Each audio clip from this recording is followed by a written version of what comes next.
कि हमने अपने टाइम पे यहाँ इस लैंड का अधिग्रहण कराया था और इसको नॉर्थ साउथ कॉरिडोर के नाम से 4 लेन डेवलप करने का लक्ष्य था। ज़मीन का अधिग्रहण हो चुका है, लेकिन इसको रास्ते में ही इस सरकार ने छोड़ दिया। मैंने विधानसभा के दौरान प्रश्न उठाया था कि सरकार को इसको अविलंब पूरा करना चाहिए, क्योंकि इससे बहुत ज़्यादा परेशानी यहाँ के कम्यूटर्स को, यहाँ के लोगों को है। आज महेंद्रगढ़ में मंदोला जो बारडा हल्के का गांव है, वहाँ से लेकर के नारनौल तक हालात इतनी दयनीय है कि धूल मिट्टी इतनी ज़्यादा है कि बहुत से लोग तो टीबी से पीड़ित हैं। और तकरीबन यहाँ तो लोगों का कहना है कि हर रोज़ एक मौत होती है, लेकिन मैं ही समझता हूँ कि जो डेटाज हैं हमारे पास, वो पिछले 3 महीने में 25 मौत से ज़्यादा के हैं।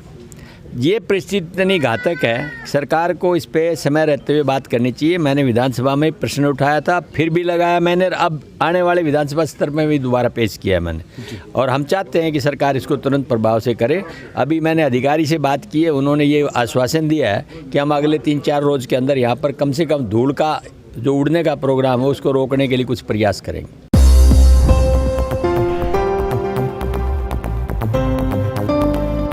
इस विषय पे मैं यही कहना चाहता हूँ कि अपने हक की लड़ाई लड़ने के लिए अगर आंदोलन करते हैं तो सरकार केस बनाती है उनके ऊपर, आंदोलन नहीं करती तो सरकार सुनना नहीं चाहती। ये किस तरह की प्रजातांत्रिक प्रणाली की बात है? मैं समझता हूँ सरकार को आँख और कान खोल करके, सरकार जो प्रजातंत्र में जनता के लिए, जनता के द्वारा, जनता के लिए ही बनाई जाती है, उनका विश्वास करना चाहिए।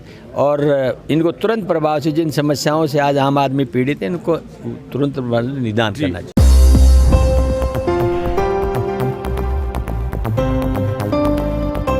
तो बरसात और धूप के बाद आप समझ सकते हैं कि उसकी हालात क्या रहेगी। तो उससे भी ज़्यादा जो है ना जर्जर हालात के अंदर है।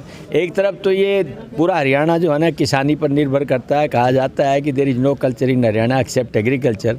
और दूसरी तरफ से किसान मॉडल स्कूल जो पहला बना यहाँ पर, उसको सरकार ने गाँव बस्ती ने ज़मीन दी, हमने उसके लिए पैसा दिया, स्ट्रक्चर खड़ा हुआ।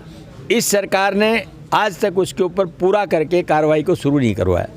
तो ये सरकार की अनदेखी है, इसे तुरंत प्रभाव से शुरू करना चाहिए ताकि एक किसान के बच्चे को कम पैसे में अंग्रेजी मीडियम में पढ़ने की सुविधा मिले। यही एक किसान मॉडल स्कूल का काम था, ओवरऑल डेवलपमेंट के लिए वहाँ पर काम शुरू कराने का।